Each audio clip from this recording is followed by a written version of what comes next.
Hello, and I believe I am live. Hello, everyone. My name is Danny Segura, and welcome to my weekly live Q&A. Sometimes not so weekly, but I do my best. A lot to talk about this week. A lot went down this weekend over in the world of MMA, obviously with UFC Auckland. We also had a Bellator event as well. And we also had a huge boxing bout involving Tyson Fury and Deontay Wilder. Obviously, we know how that went. Tyson Fury defeating Deontay Wilder, stopping him, I believe, what was it, the seventh round? And a lot of headlines have broken out since. Obviously, Deontay Wilder talking about his costume and a few other things as well. Plus, as far as news and headlines, a lot has happened as well. Henry Cejudo now defending his bantamweight belt against Jose Aldo, who's coming off loss, and several other things as well. Anyways, welcome. Bienvenidos to my live Q&A. So the way this works, if you are brand new, the way I like to do these things is I've asked you to submit questions via Twitter. I will tackle those first. We actually had a kind of record-breaking amount of questions that were submitted for this specific installment of this live Q&A. I believe it was like 17, and then which normally that's a little bit higher than average. And then, then when I'm done with that, I take things over to the live chat, which I see Valentina Gomez already throwing out there a few comments. Then I take things to the live chat and I answer questions there. So if you didn't submit questions via Twitter, don't worry about it. I'll answer some questions from the live chat in the later part of this video. So let's get this thing started. You submitted your questions. I am going to answer them. By the way, apologies for last week. Last time I did a live stream was not this Sunday a couple of days ago, but the Sunday before. And then since I tried to do it during the week, but I got super busy. Then had a little trip over the weekend, went skiing. I don't know if you can see my face. I'm a little sunburned. Still looking very white though, very pale.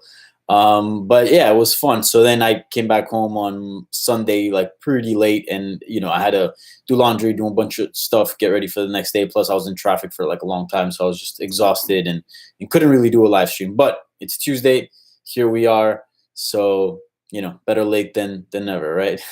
I promise I'll try to be more strict about the times I do these, but something came up, so yeah. But anyways, I'm here, so let's do this. So first question was actually submitted by my colleague, Gorgeous George from MMA Junkie Radio. He says, "What do you make of Wilder's post-fight comments? No legs due to costume. Blaming ref, not pleased with the corner, throwing the towel." Yes, so for those that haven't seen this, Deontay Wilder spoke with Kevin Iole, I believe, from Yahoo Sports, if I'm not mistaken. Yes, Kevin Iole. And anyways, spoke to him about sort of the defeat, losing his title, all that, and sort of the reasons why that happened. And a big topic of discussion has been that in the last few days. Basically, Deontay Wilder saying because of his crazy suit. You guys didn't check it out, by the way. I know I was away this week and I didn't catch UFC Auckland live, but I saw it later. I did catch this fight live with a few friends that I was hanging out with, and they were curious about this fight. But anyways, he had this crazy looking suit. He looked like one of the, what was it, like the seven like black riders from Lord of the Rings. It was just like a full suit of armor, basically. And, he walked out to that and basically said, it was over 40 pounds. And by the time he got there, his legs were shot. And it wasn't really that he was hurt from Tyson Fury's punches. It's just he had no legs underneath him, which cost him the fight and then ended up losing it and getting stopped. And then on top of that comment, he also added that he was very unhappy with one of his trainers who threw in the towel, who wasn't the main coach. And he was very upset because apparently they had spoken many times before. They had team meetings, and basically he said, no matter what happens, do not throw in the towel. And they did so anyways, without his approval. So yeah, a lot to unpack there. So let's first start with the costume. By the way, these walkouts in the costumes were super badass.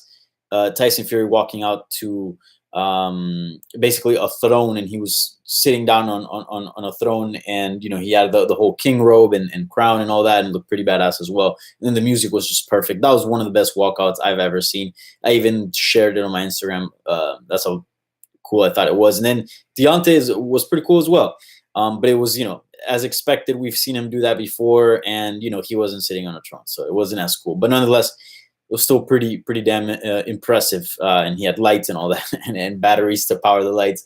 Anyways, I don't know. I don't know if I buy that. I mean, the costume did look a little bit more elaborate than previous ones that he's had in other fights because he always wears that mask. But he has before in the past worn things that look fairly similar and fairly as heavy, and he's performed just fine. Now, this does look a little bit heavier than the other ones, but look, I weigh with like about 150. I'm not I'm like 5'7". I'm not a very big man.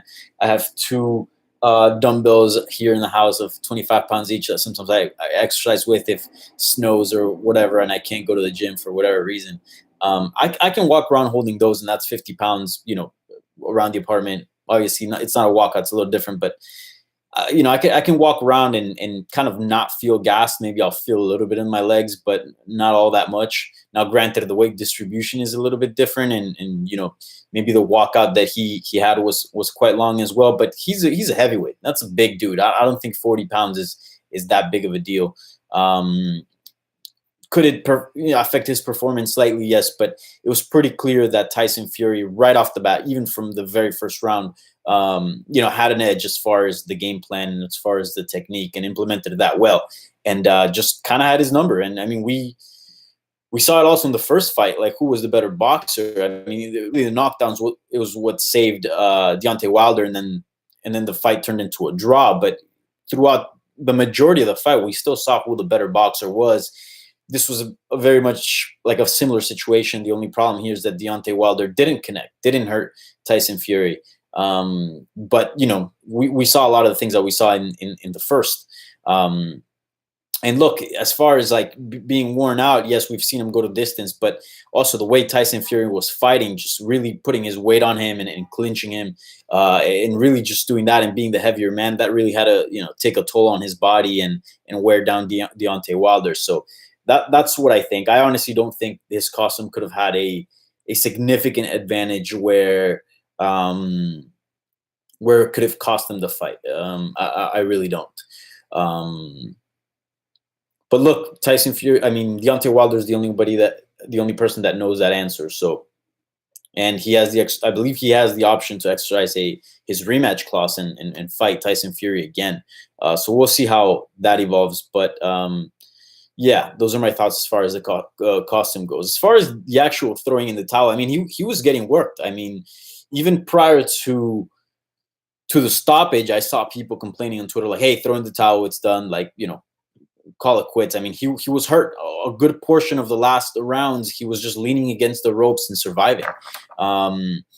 He looked like he was fading, and Tyson Fury looked like he was just gaining speed. So it wasn't a circumstance where you saw him starting to come back, or he landed a couple hard shots and proved that he can hurt Tyson Fury. That wasn't the case. He wasn't really landing anything. He wasn't hurting Fury, and things just seemed to be going down from that point.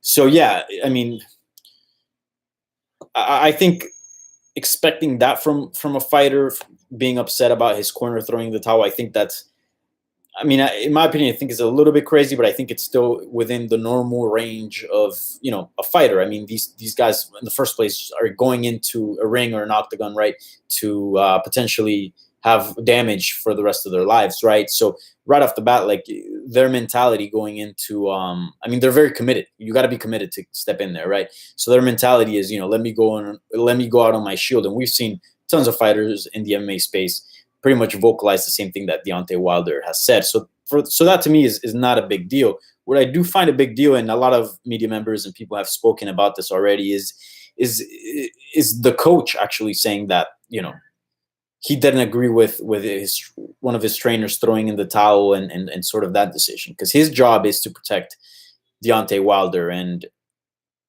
throwing in the towel was protecting him because he was taking a beating at that point. So yeah, I do believe that's kind of wild. And for the most part, I mean, I feel like in MMA, maybe we can give trainers and coaches who decide not to throw in the towel a little bit more slack, because MMA is very unpredictable and things can change like this. 4-ounce gloves, very small, right? A lot easier to knock someone out with that type of weight on your hands, right? That type of padding. Now, boxing is a different story, and yes, they're heavyweights, but still. So yeah, that's kind of where I stand on that. But yeah, interesting stuff. I mean, all this, whether whether you agree with it or not, I mean, all this is still building up towards a rematch, right? I mean, you might call it an excuse, whatever it is, but it's to plant doubt, whether it's true or not. It plants doubt in people's heads, right? And potentially, sell the idea of a rematch. So yeah, that's where I stand on that. So thank you, Gorgeous George. Shouts out to Gorgeous George for throwing in that question. By the way, him, Goes, and John Morgan, they do spinning back click every Tuesday. So it posted this morning.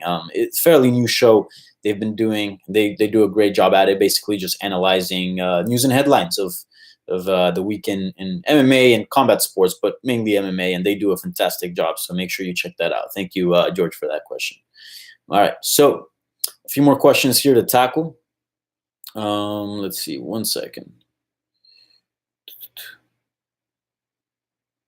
Someone in the chat said water skiing. No, skiing like is in the snow. I went upstate. But anyways, yeah, that was the live chat. I'll continue with Twitter. So Zach from the future asked, what are your thoughts on a potential matchup between Conor McGregor and Justin Gaethje? Who do you favor in that fight and why? So Ariel Helwani, I believe it was on Monday on his ESPN show, he basically reported and said that the UFC was looking to book that fight. I believe Ali Abdelaziz, Justin Gaethje's manager, came out and said something like, that's not true. I'm not entirely sure. Let me pull up his Twitter. But basically, it seems that's what the UFC wants, at least according to Ariel Helwani. And he's usually pretty on point about that. And then Ali Abdelaziz wrote, this rumor about Justin Gaethje fighting versus Conor McGregor is absolutely false. He had the opportunity to fight him already instead of Cowboy, but he didn't. Justin is the #1 contender, and like Khabib said, Conor needs to win 10 fights. I don't know how much truth there is in that. You can kind of see it as maybe taking a shot at Conor McGregor, also putting over his guy, right, Justin Gaethje, and basically, could be also tactic negotiation, whatever it is. But for the sake of this question, let's assume that this is true, right? And as I said, Ariel's really on point with this stuff. I mean, I don't remember a time that he was wrong. He's always on point with these kinds of things. So, so I believe it. What do I think about the matchup? I think it's not a fantastic matchup for Conor McGregor. I mean, if you guys have been tuning into these weekly live Q&As that I've been doing, I've already voiced several times that I really want to see Conor McGregor take on Nate Diaz and get that trilogy done with. One is because I'm kind of tired a little bit about their banter going back and forth every now and then. They get into it, and it's just like, all right, just fight. We know you got a third fight pending. Let's get that over with and see what's move on from that kind of era and see what's in your future. Also, I think it's a great fight for both fighters and just a big fight. And again, they have unfinished business, so that's sort of the way I'm leaning towards too. But look, McGregor Gaethje is just fine, and if you are playing by the rules, which lately the UFC hasn't.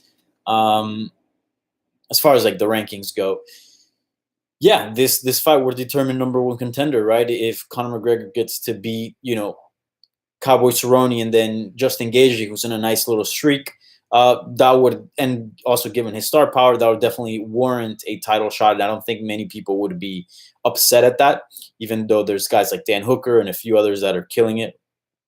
Charles Oliveira, Kevin Lee, although those two are about to fight, etc. So yeah, I mean, that fight does have purpose, and it's not a bad fight. And from an action standpoint, it should be entertaining as well. But you guys know how I feel. I feel like Ali Abdelaziz said in his tweet, I think Justin Gaethje is #1 contender, and I think his next fight should be for the title, whether it's against Tony Ferguson, which would be an amazing fight, or against Khabib Nurmagomedov, which would be a fantastic fight as well. Again, at the end of the day, he's out there to make money, and yes, the title is important. But if presented an offer to fight Conor McGregor, that's just as good, if not better, compared to fighting for the title. So I don't hate it. I would go a different direction with it, but I think it's a fine fight, and I think it's a good fight. It's McGregor facing a number one contender, right? And if his goal is to fight for the title, then that's a good way to go about it. And yeah, as far as like Justin Gaethje goes, it's a big fight for him, and the dude's put in the work, and he deserves it. But yeah, I mean, not a bad scenario, but maybe not one that I'd choose necessarily. But by no means it's a bad scenario for either fighter. I think it's good. And who would I favor in that fight? I think recency bias. I think a lot of people are going with Gaethje, but Gaethje has been stopped, right? He's been stopped by Dustin Poirier. He's been stopped also by, who else has he been stopped by? Eddie Alvarez, right? Obviously, that was a little bit of a different Justin Gaethje with a different mentality ever since he's like, nah, you know what? Fight night bonuses are fun, and the tweets and getting the crowd all riled up is exciting. But I want that title, and ever since he went on a nice little streak, I believe 3-5 win streak. Let me pull that up. Justin Gaethje, how some people say. The highlight, yeah, he is on a 3-5 win streak. And yes, before that win streak, he was stopped by Poirier and Alvarez. Does Conor McGregor have more power than Dustin Poirier? I think so. Probably a little bit more precise with his shots too. Throws less, but I think he's more powerful and more precise. Is he more powerful than Eddie Alvarez? I think so too as well. So the idea of Conor McGregor getting smoked by Justin Gaethje is a possibility. I don't discard it, but I think it'd be foolish to think that Conor McGregor doesn't stand a chance. He clearly can put away Justin Gaethje if I mean, he has the credentials to do so, and he's a very good striker as well. And the fight with Donald Cerrone, like Stephen A. Smith said, didn't show us a whole lot. It did show us something, but not a whole lot. Again, that's why I'd like to see him against Diaz, but I don't know. It's a tough one. If I had to favor someone, I'd go with Gaethje slightly, not by a whole lot, but Gaethje, I think, with this smart approach that he's fighting, he's always had a good chin. I think he might be able to stay out of trouble, and eventually with his insane pressure and high pace, he could drown Conor. And we've seen Conor drown Nate Diaz fight, right? And he's admitted to this before in after the Mayweather fight. There's this gap, this period where he gets exhausted, and the last thing you want to do is be exhausted and have Justin Gaethje standing across from you in the octagon. So yeah, I'd favor Gaethje slightly. All right, thank you. Who was that? Thank you, Zach to the future, for that question. All right, now, fan of Mr. Stationary. Thoughts on the return of the big ticket, Walt Harris. So yeah, Walt Harris is returning. He's headlining UFC Portland, fighting Alistair Overeem. That bout was originally scheduled for UFC on ESPN 7. That was, or 6, I believe that's the one in Washington, D.C. Jairzinho Rosenstruck took Walt Harris's spot and then ended up fighting Alistair Overeem and got that knockout with the lip and all that. The reason being, obviously, the big ticket, dealing with the passing of his daughter, who was missing for a long time, and a very tragic story. Yeah, man. I mean, there's not much I can say about this. The only thing that I can say is that I'm happy that the big ticket, obviously a horrible circumstance, but I'm happy that he's able to pick up right where he left off, get the opponent that he was originally scheduled to fight, the opponent that he wanted, Alistair Overeem. Obviously, if you beat him, it'll put you in a big, in a nice position in the heavyweight division. So it's a big fight for him. I'm glad he still has that, and I'm glad he's in a headlining spot. And also, I'm glad I mean, it's hard to say, but that he's moving on. I mean, tragic things happen, and it's definitely rough, but the world keeps spinning, right? The world keeps going, and you got to do your best to cope with whatever situations, you're presented with, even as hard as they can be, as sort of the passing of your daughter, right? That's very difficult to deal with. But yeah, I'm glad he's continuing his career, and he's getting a big opportunity to succeed and bring his career to new heights. But I mean, what else can I say? But yeah, shouts out to the big ticket, and hopefully him, his family, and his friends are coping with the situation the best that they can, because it's obviously as difficult as it can get. But yeah. Anyways, moving on to Troll. And Troll actually had a ridiculous of number of questions here on Twitter. Let me pop the chat for a second. Dude, this dude had like 6 or 7 questions, which is kind of wild. But yeah. Well, I don't know if I'll tackle all his questions. I don't know if I'll tackle all your questions, Troll, because there's so many. And I also want to give some time to the people that are tuning in live. So, it's nice to answer live questions on the chat and kind of just go with the flow.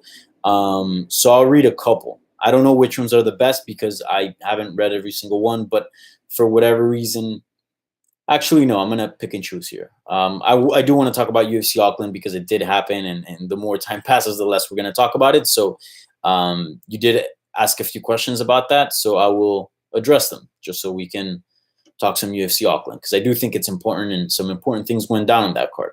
So Troll asks, if Felder stays around, who should he get next? Al, Lee if he wins, rematch Barboza? So yeah, Paul Felder lost to Dan Hooker in a very entertaining fight. I didn't see that live, but I saw it on Sunday. Somewhat controversial. I felt pretty confident with the scoring that I had. I had Hooker winning the first 3 rounds, and then Felder really turning things around and winning the last 2 rounds, even going into the 4th round. I believe during that break, he sat down and he went back to his corner, and I did feel like a sense of urgency from his corner, like, hey, man, you got to pick it up. So, that kind of reinforced the scoring that I had. It was competitive. By no means it was a wash.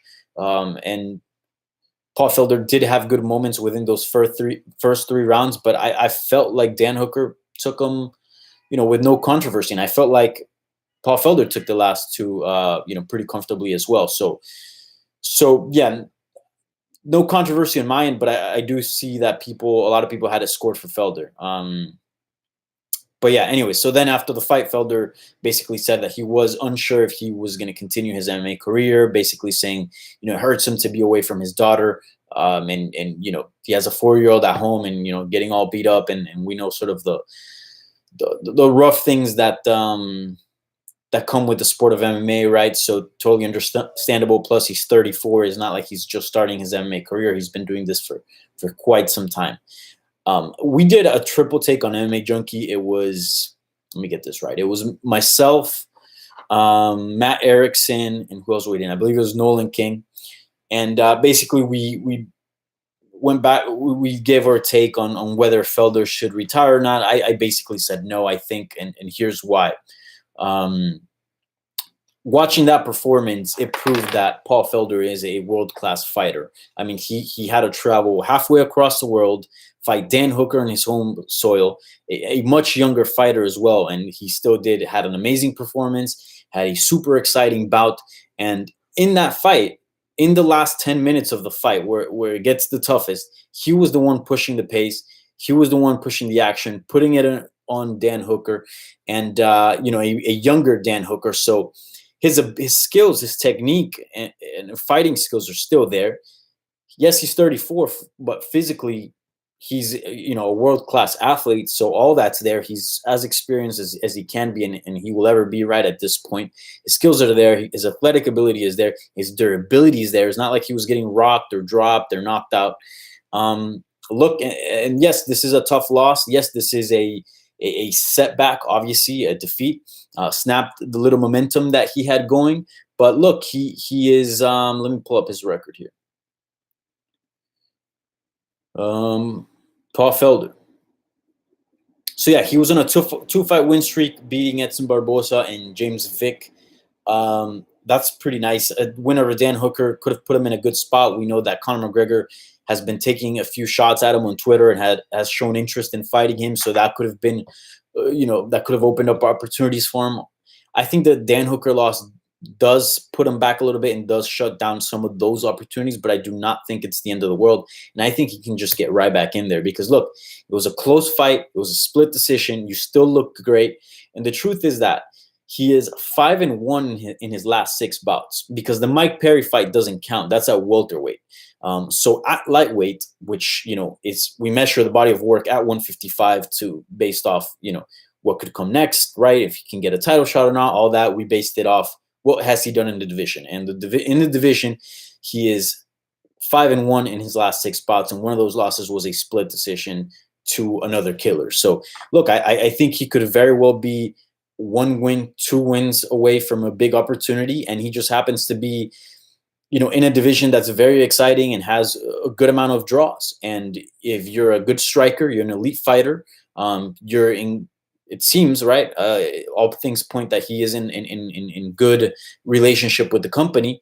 And not only that, but you're a super exciting fighter, man. That's a good thing to have in such a stacked division. And at this point in time, like, yes, the main red panty night is Conor McGregor, but that is not the only. I mean, we saw, Nate Diaz fight, Jorge Masvidal. Granted, that was at 170, but still Nate Diaz fights at both weight classes. And, well, that was a big fight. I feel like we haven't seen it yet, but I feel like Dustin Poirier has sort of picked up some momentum as far as his stardom goes. After, I don't know if you guys remember, but after the Khabib fight, it felt like he was at another level. And there's a lot of players that could give him some good opportunities and big fights ahead. So I think he should still be fighting. I think a bout with Iaquinta makes sense. Take the loser of Oliveira or versus Lee, something like that. I don't know, but I think he still has good fights ahead. Now, if he decides to call it quits, yeah, I mean, I wouldn't hate it. He is 34, so he's not a spring chicken. He's had a great career. He has a phenomenal career ahead of him as an analyst and a commentator for the UFC. So look, if you can make money and not taking, brain trauma and be with your kid, I completely respect that. But by no means is Paul Felder part of the Legends division or washed or anything like that. The dude is still a world-class fighter, and world-class fighters should be active. That's what I believe, right? I mean, he still has a lot left in the tank. I am not worried about his health or anything like that. And yes, he's been in some wars, but it's not like a Diego Sanchez type situation where he's been knocked out several times and on a decline. Paul Felder's still up here, ladies and gentlemen. Paul Felder is still up here. So that's that. Yeah. So yeah, I went a little bit of a rant there. So thank you, Troll, for that question. I'm going to answer another one of your questions of the 5 or 6 questions that you threw in there, which I appreciate. And then I'll carry on with the other questions. Then I'll take things to the live chat. And if things get boring in the live chat, I will go back to your other questions. All right. Just being honest here. Let's see what other questions you have.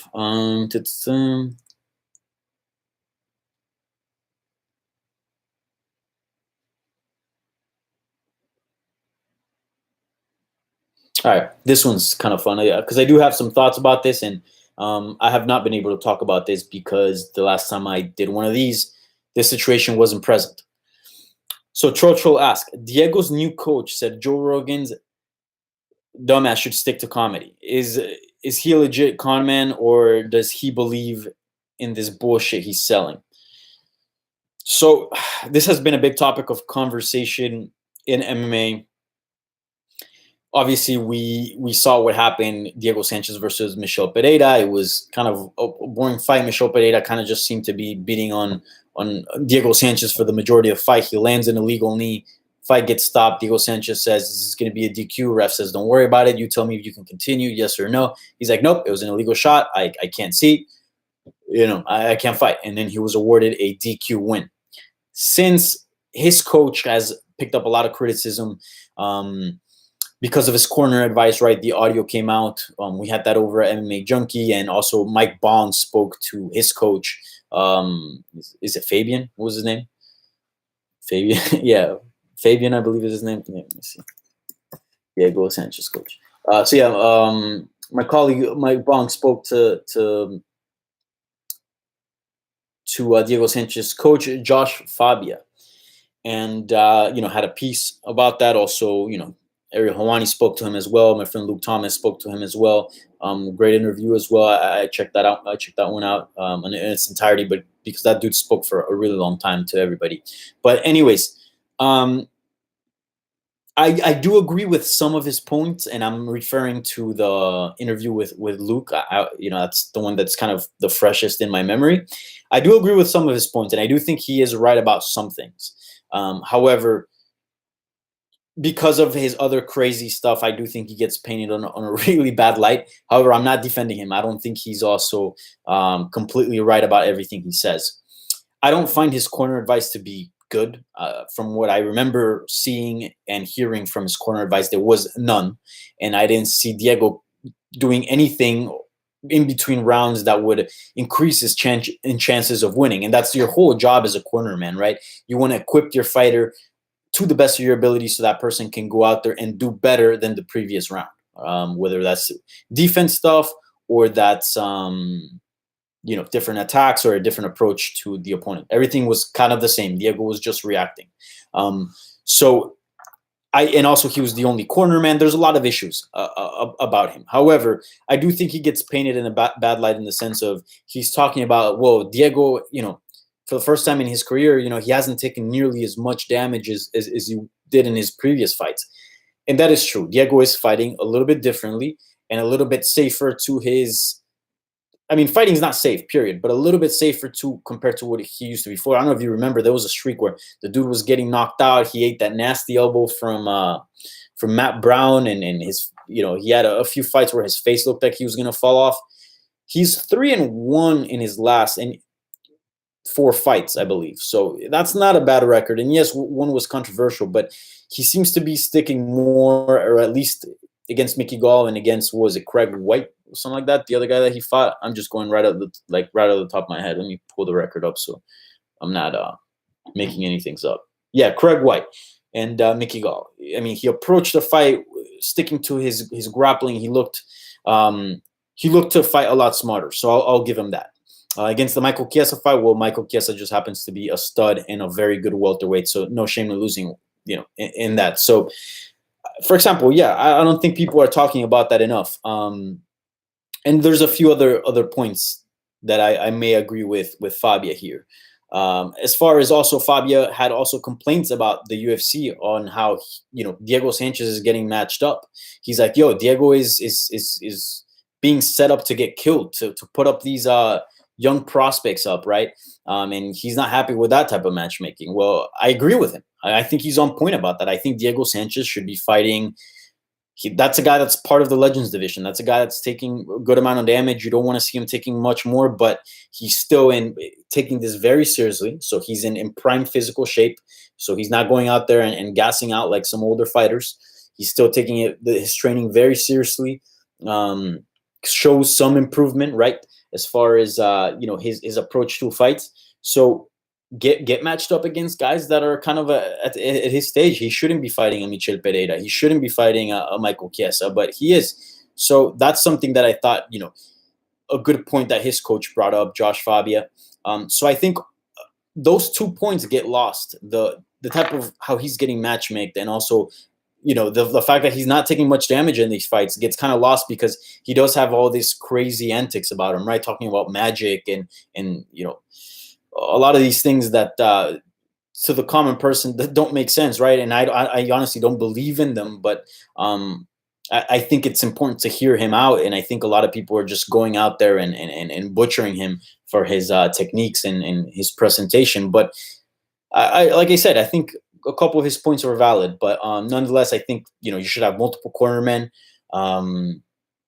We're not too sure about his credentials of how legit he is. Diego Sanchez claims he's really good and has all these skills, and he fought him basically in the concrete, said something like that, and couldn't do anything against him. And he's a very small man. Apparently, he's like 130 pounds. I don't know about all that. But again, there's so much mystique, and he doesn't really let you into what he's teaching and his credentials that it's hard to know. So you can only speculate. But I can see why he sounds like a con artist, and I can see why you think that. But I mean, what do you want me to say? I don't know. I think Diego should be with a better team. And also, I might completely have this wrong, so I don't know if I should mention it. But from what I remember, after Diego Sanchez fought for the title at lightweight against BJ Penn, he went through a dark period. And if I'm not mistaken, he might have spoken to Ariel Helwani and actually said something like he lost like $175,000 or something like that on like not a pyramid scheme, but some sort of scheme that he got involved with the wrong people. I don't know why I'm bringing that up. Just to say that he has been, I guess, in tricky situations like that. So you gotta be, there are concerns, right? There are concerns when you're involved with someone like Josh Fabia, which I don't know much about, but again, there are reasons to. I mean, I would understand why you would feel sketched out about him, and I do have some concerns as well. But again, we got to stick to the facts, and those are the facts. But I agree with him. Hopefully, moving on, Diego Sanchez gets matched up against people his age and same skill level. I don't want to see him fight Michel Pereira or Michael Chiesa or guys of that caliber. I just don't. All right. So thank you, Chorcho, for all those questions. I might get back to your other questions. I don't know. But in the meantime, I'm going to answer other people's questions so everybody gets a chance to participate. All right. Amy Wee. I also saw her on the chat, so shouts out to Amy. Did you ever play the UFC game? And if yes, which character were you? Yeah, so I actually I was pretty into the UFC games. Even when it was just on the original Xbox. I don't even think there were takedowns allowed, and there wasn't even weight classes. It was just like 15 fighters from all kinds of weight classes. So you could fight like Matt Hughes versus Tito Ortiz, and yeah, I would play that, and then it got more advanced, and I believe it was like UFC. That's when HQ was making the UFC games. It was like UFC 2010, something like that. But as soon as EA Sports got a hold of the UFC video game, things started getting the buttons started getting too complex and all that, and it got tricky, so I dropped the game. I remember when they first got a hold of the game, they had a little event here in New York City, which I attended to for, at the time, MMAfighting.com. Basically, Demetrius Johnson was hosting it, and it was just a bunch of media members got to play the game for the first time, tried the mechanics around, even go against Demetrius Johnson, and then there was a scrum with him and he was on the cover, and then on one of the covers, because they had multiple versions, and then we got to talk to him and all that.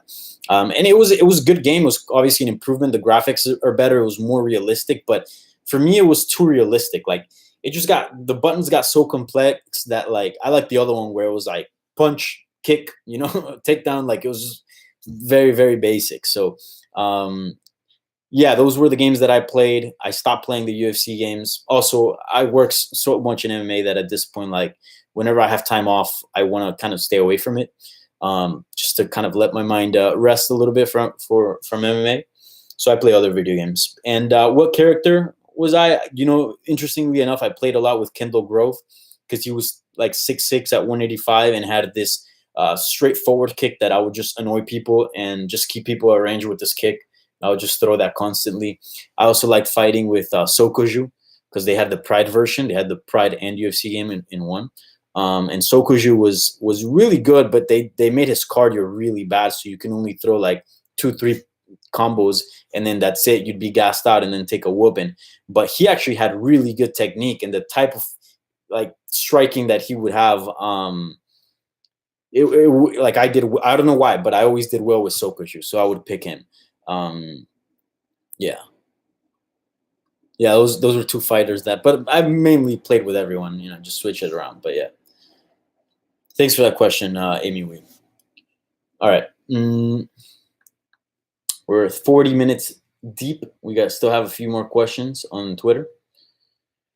Benjamin Cryptologist Asaya asks on Twitter, did you watch Uncle Cheo's SUG grappling? What incentives might help drive action in future events? Would you like to see more active MMA fighters participate in these events, even though it brings with it the risk of injury? I enjoyed Mike and Al's match. I did see a little bit of the build-up. Obviously, the video of the face-off with Mike Perry smoking a CBD joint. made the rounds. And then I saw a couple of things after, I saw some highlights and stuff, but I didn't watch the match and I didn't watch any of the other matches. I'm not, I'm not into watching grappling as much as I used to. But I'll say this, I am interested in seeing more MMA fighters participate in that because one, it's a way for them to make more money. Two, yes, there's a risk of injury, but it's if you get injured in jiu-jitsu, for the most part, it's kind of a freak accident. I mean, it's possible to get injured, but it doesn't happen as often as you think. I know a lot of people were like, "Oh no, like fighters shouldn't be doing this because Cub Swanson tore like his ACL, I believe it was in quintet, and that sucks because I don't think he got paid a whole lot for that. It's not like a UFC fight, and yet you're going to be out of action for a really long time. But again, the percentage is small for the most part. I mean, guys have been competing, MMA fighters have been competing in jiu-jitsu for a really long time, and for the most part, they're okay. But yeah, so I don't have a problem with that as far as injury goes. And something I do appreciate is that MMA fighters do bring a different style of grappling, which I'm a fan of. Something that I kind of struggled with, and one of the reasons why I kind of stopped tuning into the jiu-jitsu world a little bit. One was because I stopped grappling as much, so naturally I was just gonna not be as involved. But also it's because the game has changed so much that like positions don't matter. It's a lot of 50-50s and a lot of leg lock positions that are sometimes kind of boring, and there's a lot of stalling. And I know this is kind of wrong to say, but I kind of feel like leg locks are a little bit like cheat codes. Like it takes away from grappling, like the actual grappling, like fighting for positions and being dominant and I guess more of like the self-defense, like, right. Like I remember grappling people and like, they'd be completely okay with me mounting them. And then they would just get a leg over mine, push back on me and then get a leg over. And then all of a sudden I'd be in a leg lock. Right. Yes, that works for sport jiu-jitsu, but in real life, you don't want someone mounting you, you just drop elbows and wreck someone. So, MMA fighters are not used to that type of jiu-jitsu because it's not as helpful in MMA. So they do bring a type of grappling that I enjoy more, which is a little bit more wrestling based, a little bit they fight for positions. The submissions tend to be a little bit more traditional rather than the new leg lock system, right? Obviously there's still differences and not anomalies, but it's not the case across all board, right? You get like guys like Gary Tonin who are really good at leg locks, or like Josimar Palhares, wherever he's at.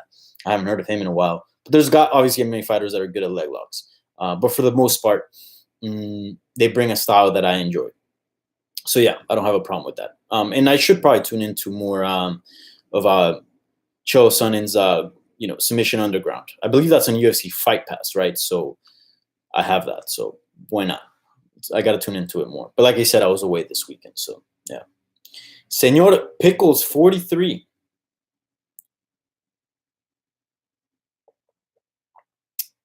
There's a logjam up at the top of lightweight. Everyone is waiting to see what happens with Khabib Ferguson before they start signing offers. That's the question. Before they start signing offers. We have Poirier, Gaethje, Conor, and now Hooker, all without fights. Who do you see matching up with who? No, yeah, I agree with you. With the first part of the question, I think a lot of people are kind of figuring out what happens with Khabib and Ferguson, right? First of all, I had sort of plugged my interview with Javier Mendez last live chat. That's out now. At the time that I made the last live chat, that wasn't out.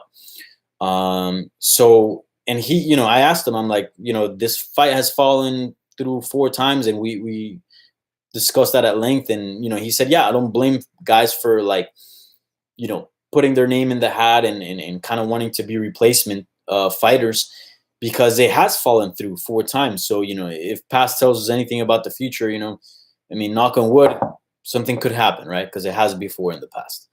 So Conor has shown interest about, stepping on short notice.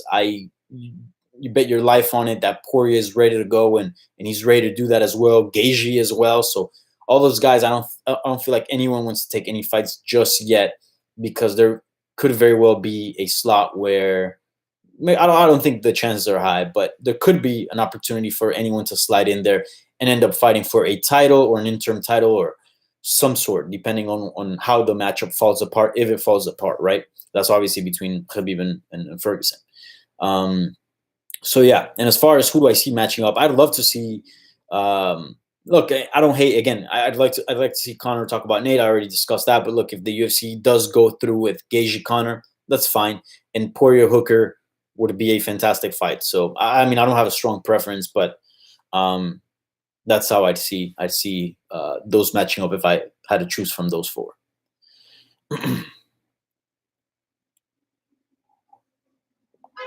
Agent Special. Considering the booking and the potential outcomes, which title fight log jams the division worse?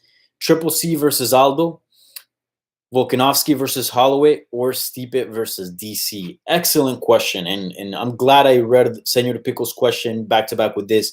For some reason, two back-to-back questions about log jams in divisions, which it's something I always talk about. I feel like I mean, a lot of people push the sort of the idea of, you should fight the number one contender and all that. That's not something exclusive to me, but I do talk about this extensively because you give a title fight to one person that doesn't deserve it, and you think, okay, it might just put behind this one contender, but the ramifications and the effects that it can have is like the butterfly effect. It can go on for a couple years. It can go on for several fights. So anyways,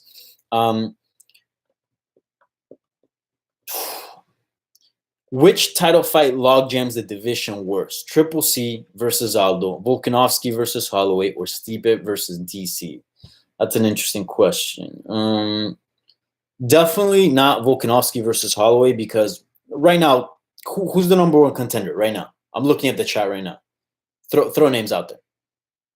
There isn't. Korean Zombie, we recently reported, I believe, who wrote that?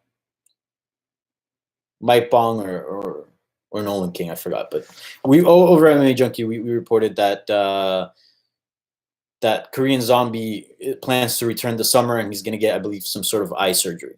So he's not your number one contender, right? He's out. He's not going to fight for the title. Who else? Zabit, there's questions about him. Can he go 5 rounds, right? Because he had that fight with Kadar that at the end was kind of looking dicey for him. Rodriguez he's there, but he still has a little bit left to prove. There isn't a clear number one contender, so you can discard that. So I think it'd be between Triple C and versus Jose Aldo, and Stipe versus DC. The Stipe versus DC makes more sense because they're one apiece. Aldo and Triple C don't have any history. They haven't fought before, and Aldo's coming off a loss. So I would say Triple C versus Jose Aldo is actually worse for the division. Although I would say the UFC heavyweight division, out of the top of my head, might have more deserving contenders. I mean, Curtis Blaydes definitely deserves a title shot. Jairzinho Rosenstruck deserves a title shot. Francis Ngannou definitely deserves a title shot. That's 3. I'm trying to think of any others. That's 3. Whereas 135, Aljamain Sterling definitely deserves a title shot. Peter Yan definitely deserves a title shot. And I think that might be it. I mean, Corey Sandhagen is up there, but I feel like he might need one more big win, and that's why I really like that fight with Frankie Edgar. But this is really only 2. But because the Stipe DC fight makes more sense, I would actually say that Triple C versus Jose Aldo is worse for the division. It has worse consequences to its division than any other fight. Yeah. And look, I'm not hating on the matchup itself. I think it's a fantastic fight. I think in a vacuum, it's an awesome fight that I would love to see. I thought Jose Aldo beat Marlon Moraes, so I think very highly of him still, even at 135. So yeah, it's a fantastic fight. But the problem is that it's skipping over contenders. That's where I draw the line. But the fight itself is going to be awesome. It's a big fight. It's awesome. I mean, it's probably the bigger fight you can do in that division, sadly, and that's really the reason why I got booked. Because it sells more than an Aljamain Sterling or a Peter Yan fight, unfortunately. You know what you do, though? No, never mind. I was going to say, put those guys in that same card, and then, make sure they line up so we know for sure who's going to fight next for the title. But it's in Brazil. I doubt they'll put Peter Yan versus Sterling. Plus, I believe Sterling's recovering from like a hand injury or something like that. I don't know if he's fully recovered. All right, one more Twitter question, and then I'll take things to the live chat. So I'll tackle this one very quick, and then do 10 minutes on the live chat. Terrence Leverett, and I believe I'm pronouncing his name right because he corrected me on Twitter. Why do you think people are so butthurt about Easy 911 joke and not mad at Costa calling Easy a pussy African? And again, these are his words, not mine. They're acting Costa as Captain America for defending America's honor. We all know Captain Eric wrote that tweet. We don't know that. Is patriotism more important than racism? Thanks, Danny. So yeah, I believe that went down on Friday. I was in the mountains at that point in time. I had off the weekend, so I wasn't paying close attention to all that. But I know that, Izzy made some controversial comments, basically saying he was gonna, like knock down your room or like the Twin Towers or something like that. Horrible comment. Like, I mean, there's nothing funny about that. And obviously, is one of the darkest days in American history, in recent American history. Like, yeah, it's totally not cool. But he apologized to it. He owned up to it, and he said his brain was a little bit ahead of his mouth, and said something he shouldn't have said, and apologized. And really, that's all he can do, apologize. And look, in the fight game where you say mean things to people, sometimes you're going to cross the line. And the best thing that you can do is own up to it and move on. And that's what he did. So I'd like to move on from that. And as far as the pussy African comment, I don't see anything wrong with it because he is African. I mean, maybe I'm wrong. It's not like he's pulling off, a Mike Perry and dropping the N-word or anything like that. It's like, Africa is a region, and that's where Easy's from. I think people should have maybe even more problems with the first word, right? Pussy, if you're like a feminist or something, right? A lot of people don't like that because it's demeaning towards women, right? But yeah, it's like saying, it's like say someone called me a coward South American. Like, I would take offense by calling me a coward. Not really a South American, because that's where I'm from. So I didn't take that as racist. Yeah. So yeah, that's kind of where I stand on that. But I appreciate the question, Terrence. You're always an OG, but I did not see that comment as being racist. And yeah, and obviously Easy's joke or Easy's comment was not cool, but he knows that because he apologized for it. So yeah, let's just move on from that situation. All right. I believe that does it for Twitter. We have like 4 more questions from Troll, but I already answered 2, and I want to give, everybody in the live chat a chance to chime in and make this, because this is our project, right? And ask some questions. So let me go up I have the chat popped up here, and I'm going to go and check the questions that are around. I try to go chronological, right? But a lot of the stuff that's on here are comments. So just stick around just while I weave through all this. Daniel Yerrick, water skiing. No, snow skiing. And I've only gone skiing twice. The last time I went skiing was in Gatlinburg in Tennessee in 2016. I have a video on my YouTube channel the first time I went down the mountain. I did not know how to brake, and I was like going through people and like almost ran over a little girl and everything. And I was just like, oh, I might even yelled like, watch out. Like, I was going crazy, but I made it all the way to the bottom, and I didn't fall, and I didn't kill anyone. And that it was filmed with a GoPro. For some reason, that video got like 16,000 views. Like, I don't even know why people even want to watch that, but I threw it on just to, I don't even know. But I did much better this time around. Did some blue trails, which are, before I was just doing the green stuff. The blue ones were much more difficult. Fell a few times. And it was fun, man. I love skiing. It's fun. I'm not great at it, but, I can ski. And, I'm getting the hang of braking now. So, just go side to side. You're good. Yeah, that was fun. Good weekend. Dorji Arieh. I don't know if I'm saying that right. Hi, Dan. Big fan of your analysis. A quick question. There's some rumblings going for a fight between Ortega and Zabit in UFC 249. What's your take on it? Shouldn't Zabit have a 5-round fight? I mean, there are plenty of fighters that have fought in pay-per-views and gotten title shots, or have been pit as the next title challenger. Sorry, I think probably the clearest example right now is we were just talking about Paulo Costa defeating Yoel Romero in a 3-round war, and basically he was supposed to earn a title shot. He got injured and had to take care of his bicep, but he was supposed to be the next guy in line. So a few guys have gotten title shots. That's the most recent one I can think of. But many guys have gotten, and girls have gotten title shots off 3-round fights. It's not ideal. You ideally want to see how they would do in a championship fight, because the whole goal for a number one contender and for a title shot is you're sending the guy, or the lady, you're sending the person that has the best chance to beat the champion in that point in time. It could be high, it could be not so high, but it should be the highest from the contenders. So ideally, yes, that I'd love to see that a 5-round fight. So if Zabit were to win, then we would have some answers to how he would do in a championship bout. But if he gets a title shot, if he wins, which is a hard if, and gets a title shot off a 3-round fight, I don't have a big deal. I don't have a problem with it at all whatsoever.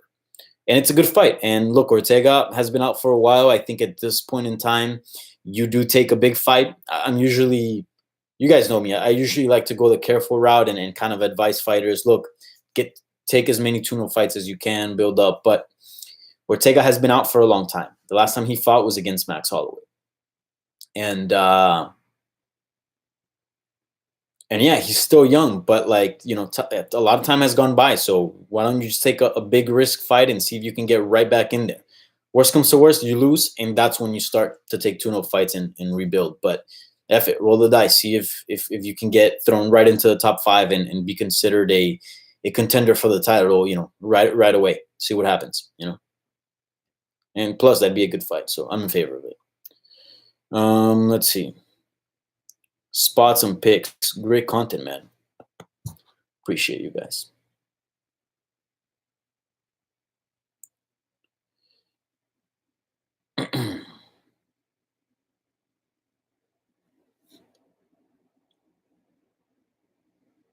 What's up, Danny? Thanks for the stream. Started watching last week. Good stuff.